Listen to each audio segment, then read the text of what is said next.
Назарыңыздарда Поликлиника медиасын сереп берүүсү.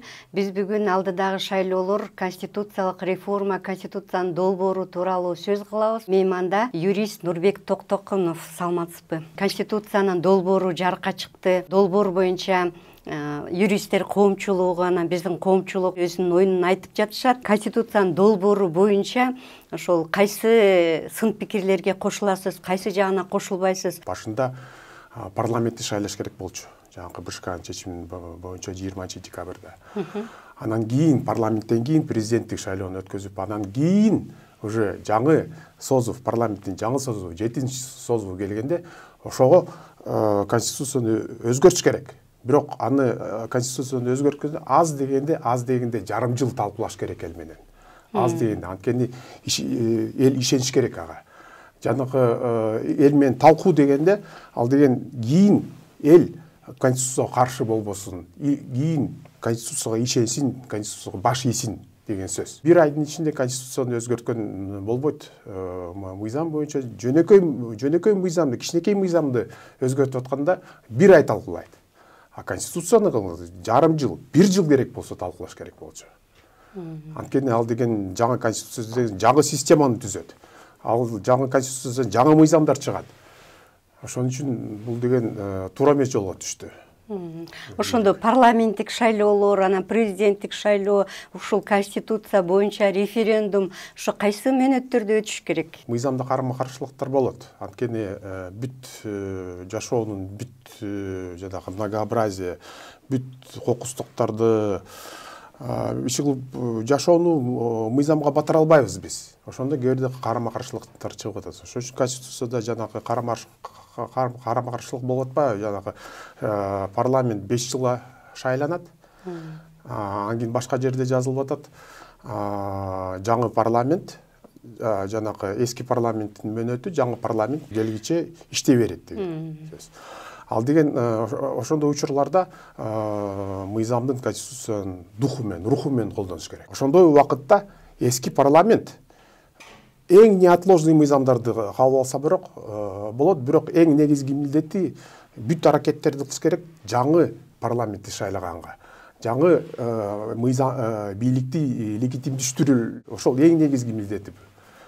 Ошондо сиз дагы ошол 6-чы чакырылыш конституциялык реформаны жүргүзө албайт деп эсептейсиз? Жүргүзө албайт, анткени биз 6-чы чакырылышка ишене албайбыз деп биз өзүбүз көрбөдүк. Башында Атамбаев болчу, бүт баарын Атамбаевдин алдында болду.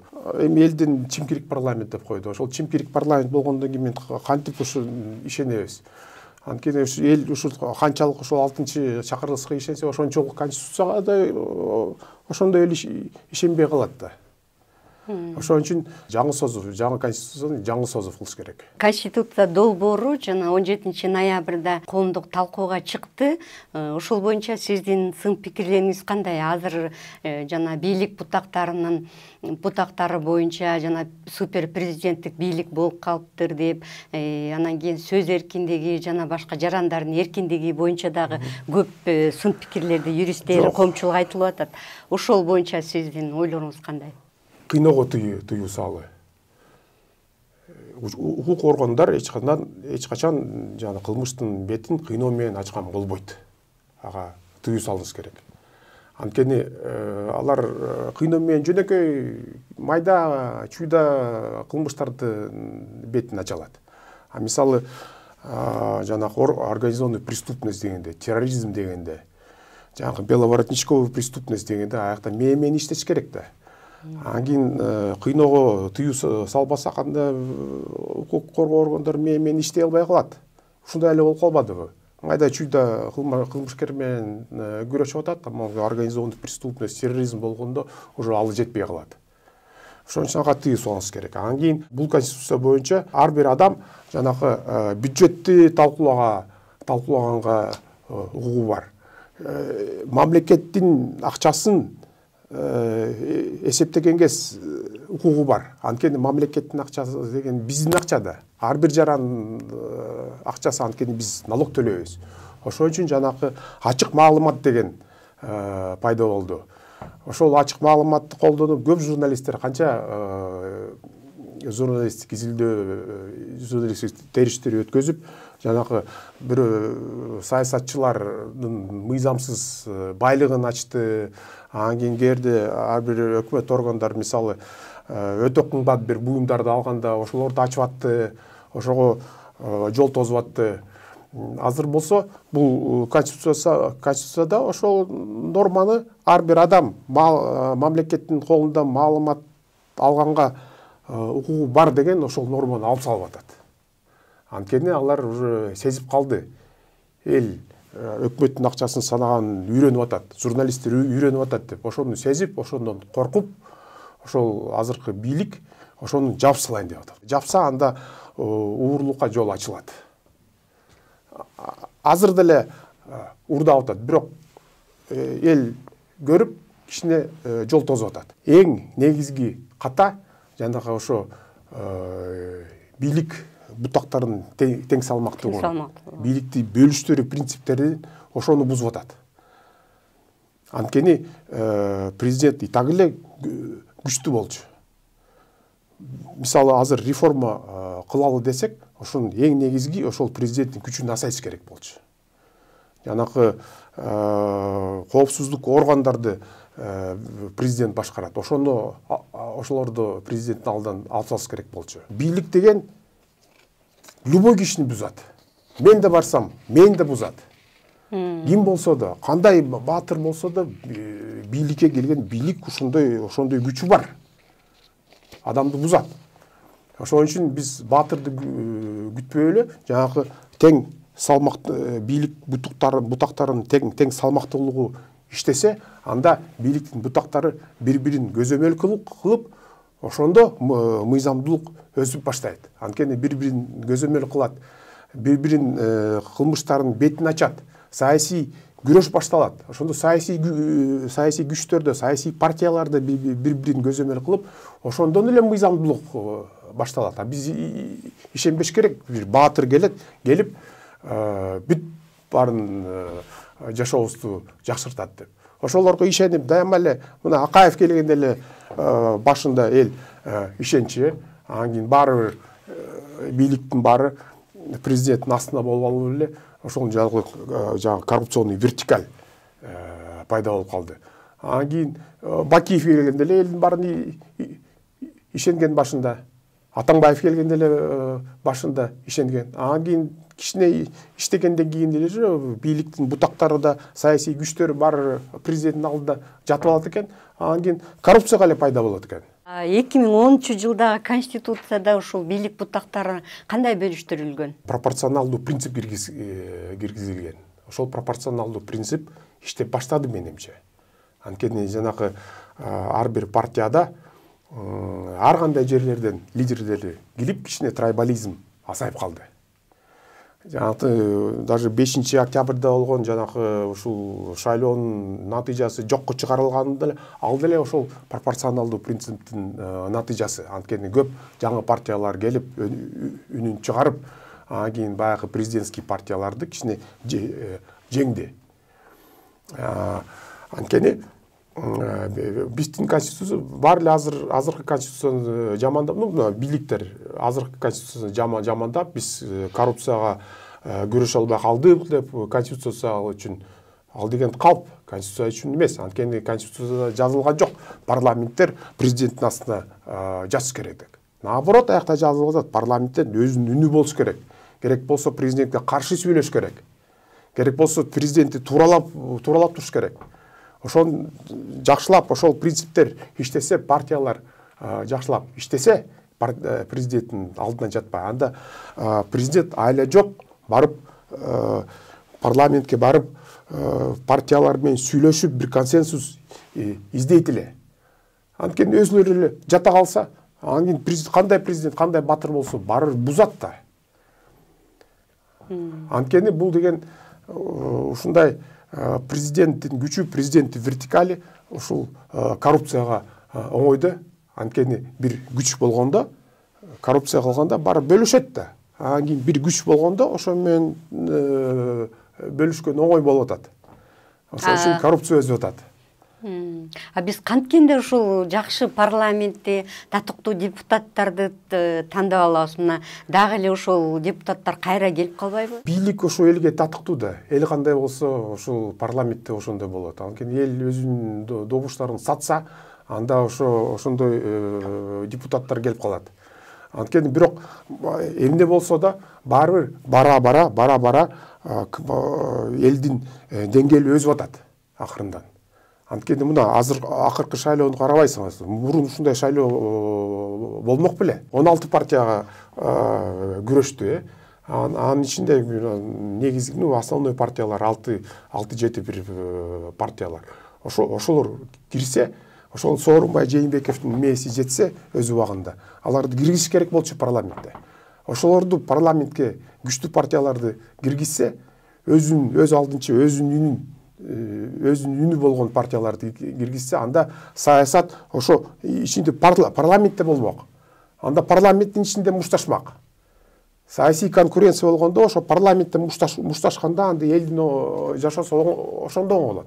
Алар болсо бүт оппозициялык партияларды көчөгө чыгарса албадыбы.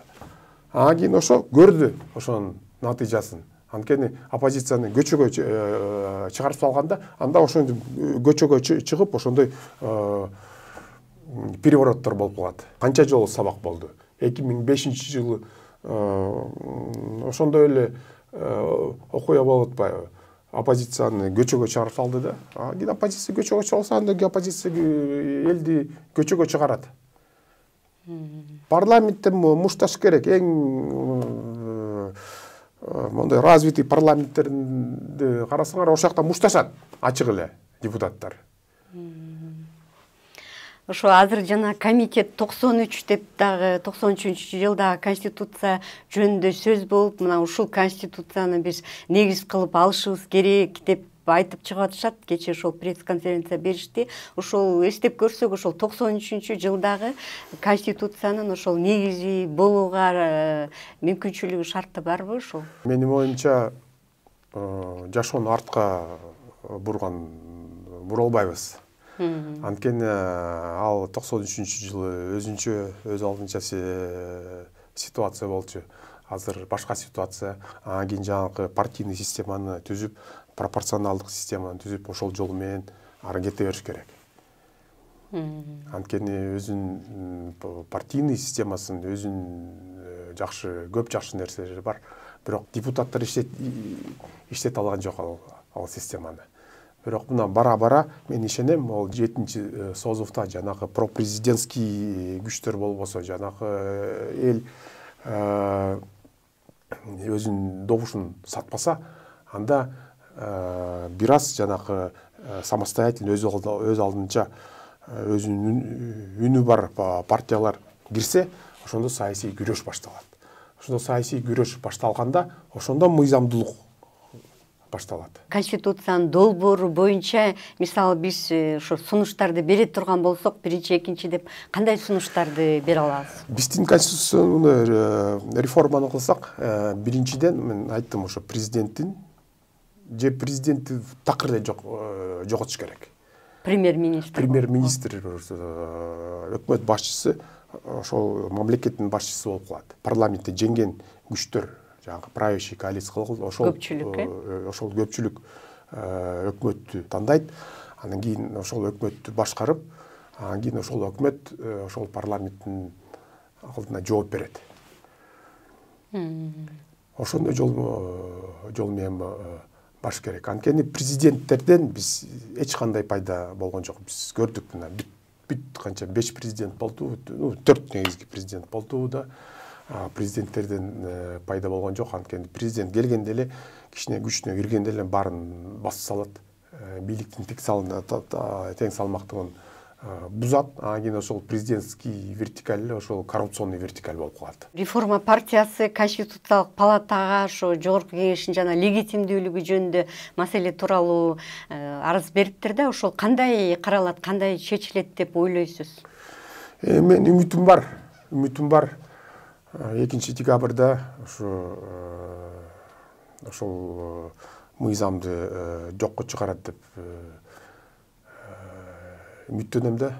Бирок мына чындап жашоону карасак биз көрүп атпайбызбы? Мына парламентте мына Садыр Жапаровдун алдында жатып алды азыр. Мен өзүмдүн опытым жаман мен Конституциялык палатага көп кайрылгам. Анан кийин ишеним жок болуп калган. Арасында бир экөө үчөө бар конституцияны негизи түшүнгөн. Ал калгандары баары эле ошол эле чимкирик юристтер. Мен өкүнүчтүү, бирок Кыргызстандын алдында ошол чоң маселелер турат экен да, парламенттик шайлоо, президенттик шайлоо, анан кийин конституциялык реформа боюнча референдум. Мына ушулар кандай каалоо тилектериңиз бар? Садыр Жапаров айтпады, бир күнү бирөөнү айтат, анан кийин башканы айтат экен. Азыр айтты, башында биз кандай башкарууга өтүш керек деп, ошол референдумду өткөзүш керек деп. Башында, бирок мен айтып атпаймынбы, бул азыркы бийликте ошондой конституциялык реформаны өткөзгөн болбойт. Президентти алсак деле анын көп колдоочулары бар, бирок ага каршы чыккандар деле көп болуп атпайбы? Даже мурунку президенттерди карасак, аларда башында баштап атканда колдоочулар жанагы поддержкасы көбүрөөк болчу. Ар бир дем алыш күнү жанагы ушул референдумга каршы элдер чыгып атат.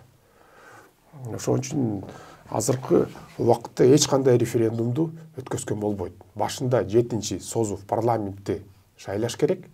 Анан кийин ошонун милдети конституциялык реформаны кылганды. Азыр болсо башташ керек. Анткени эл деген парламентки президент эл түшүнбөйт. Ал үчүн ага элге жеткиш керек да. Парламенттик деген эмне, президенттик деген эмне. Даже жанагы илимий докторлор карасак, алар деле так айта албайт. Президенттик, парламенттик четкий жанагы эмелер, отличиялар кандай деп. Алар деле айта албайт. Анткени президенттик система десек деле, аякта деле парламент күчтүү. Мына Америкада да президенттик республика, бирок аякта деген парламент аябай күчтүү. Президент аны карап турат парламентте. Аякта чимкириктер эмес. Аякта сот күчтүү. Ошон үчүн башында элге жеткиш керек парламенттик деген эмне, президенттик эмне деп. Анан кийин талкуулаш керек эми. Эл деген түшүнбөсө жөн эле эми элди алдаган оңой болуп атпайбы саясатчылар үчүн. Жакшы сөздөрдү айтып койсо, мен коррупцияны жегем деп койсо эле баары ишенип алат экен. Мына коррупцияны, мына Райым Матраимовду отургузам деп, каматам деп, акчаны төлөттүрөм десе, мына канакей.